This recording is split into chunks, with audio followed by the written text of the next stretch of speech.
Just a warning, there are some historical images of sexual nature in this video, so heads up. Now let's get into 25 fun facts about history of sex. Number 1, King Alfonso XIII of Spain had his own private pornographic cinema. He ruled from 1886 to 1931 and was known for his many eccentricities, but few knew about his secret collection of erotic films. These films were not just for his private viewing pleasure. He often invited close friends and confidants to join him in his clandestine screenings. This private cinema was a testament to the hidden desires and unconventional habits of those in power. Number 2, orgasms were once prescribed as a treatment for anxiety in the 19th century. Doctors believed that the release of sexual tension could help alleviate symptoms of anxiety and hysteria. This practice was surprisingly common and was even considered a legitimate medical treatment at the time. Medical professionals of that era thought that sexual energy was a crucial component of overall health. As a result, treatments aimed at restoring this balance were not only accepted but encouraged. Interestingly, these treatments were often administered by doctors themselves using various manual techniques or early mechanical devices, which leads us to fact number 3. Did you know that in 1917 there were more vibrators in American households than toasters? The Industrial Revolution led to the creation of the vibrator. The medical pelvic finger massage was considered inefficient, and the treatment was substituted with devices like the electric vibrator, invented in the 1880s. This form of self-help for female anxiety became very popular in America. According to the Erotica Museum in Barcelona, there were more vibrators in American households than toasters in 1917. Men soon realized that women were having far too much fun with this treatment. So, vibrators became associated with the shame and stigma we see today. Number 4, George IV, before becoming king, was known to attend exclusive sex clubs in the 18th century. These secretive gatherings were examples of the hidden indulgences of history's elite. Number 5. In ancient Rome, it was common for couples to consummate their marriage in front of witnesses to ensure the marriage was legitimate.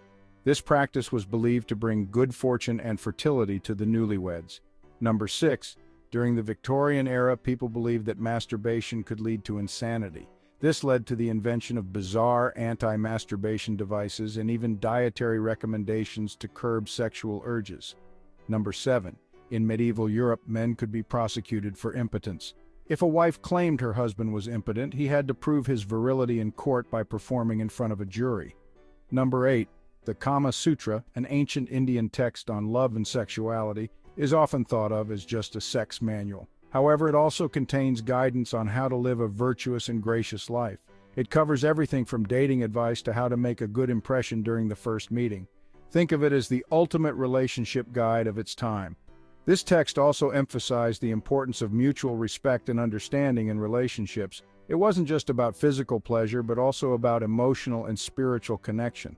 The Kama Sutra provided a holistic approach to love and sexuality, making it a timeless guide. Number 9. In ancient Egypt, pharaohs would often marry their siblings to keep the bloodline pure. This practice was believed to maintain the divine status of the ruling family. Number 10. The ancient Greeks had a festival called Aphrodisia, dedicated to the goddess of love, Aphrodite. This festival involved various rituals and celebrations centered around love and fertility. Participants would engage in feasts, sacrifices, and even public displays of affection, all in honor of the goddess. Number 11. In ancient China, emperors had concubines to ensure they had many heirs. These concubines were often chosen for their beauty and intelligence, and they played significant roles in the royal court. Number 12. In feudal Japan, samurai were expected to practice celibacy to maintain their focus and discipline. This practice was believed to enhance their martial skills and mental clarity. Number 13. The ancient Mayans had rituals involving sexual acts to honor their gods. These rituals were considered sacred and were performed to ensure the favor of the deities. Number 14.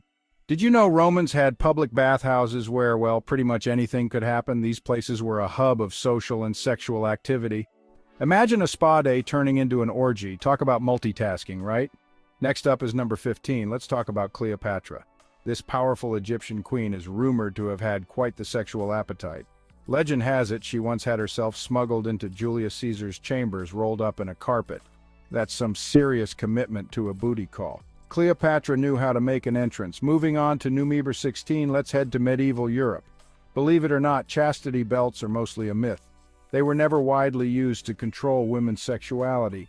In fact, most existing chastity belts are from the 18th and 19th centuries and were likely created as curious artifacts rather than real devices used during the Middle Ages. Phew, right? Number 17, let's talk about the Victorians.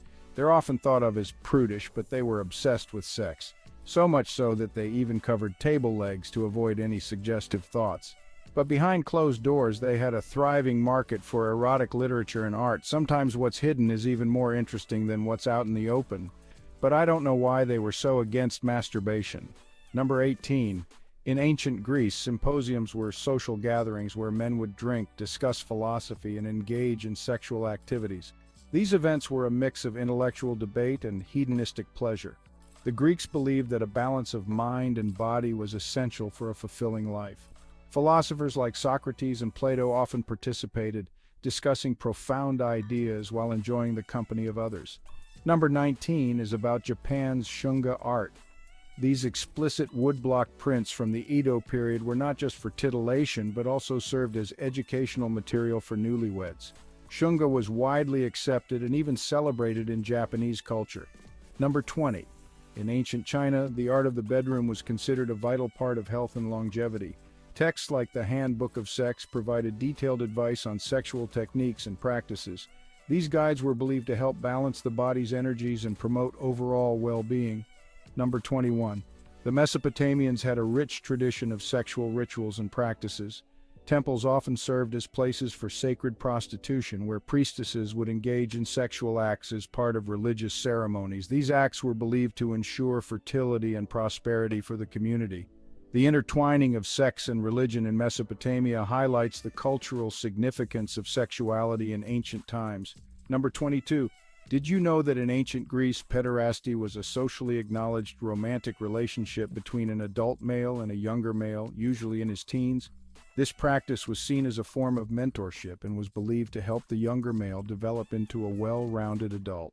It was a complex social institution that combined education, mentorship, and sexuality. It seems that this practice benefited the mentors more than the students, if you ask me. I don't like this one bit. Number 23. The Romans had a festival called Lupercalia, celebrated on February 15th, which involved rituals to promote fertility. During this festival, men would run through the streets naked, striking women with strips of goat hide to ensure their fertility. This wild celebration is believed to be one of the origins of Valentine's Day. Fact 24. Olisbokolakis were ancient Greek sex toys made from bread. These bread toys provide a fascinating glimpse into the intimate lives of the ancient Greek. It's said they would use olive oil as lubricant. Dinner and entertainment, I guess. Last but definitely not least is number 25. Around 1850 BC, Egyptian women developed early forms of contraceptives by mixing acacia leaves with honey or using animal dung to create vaginal suppositories. These methods were believed to prevent pregnancy and were an essential part of their reproductive health practices. Fast forward to the 4th century BC, where the Greeks utilized natural ointments made with olive and cedar oil as spermicides. So there you have it. If you made it all the way through the video, you're a champ. Thanks for hanging out, and please consider subscribing.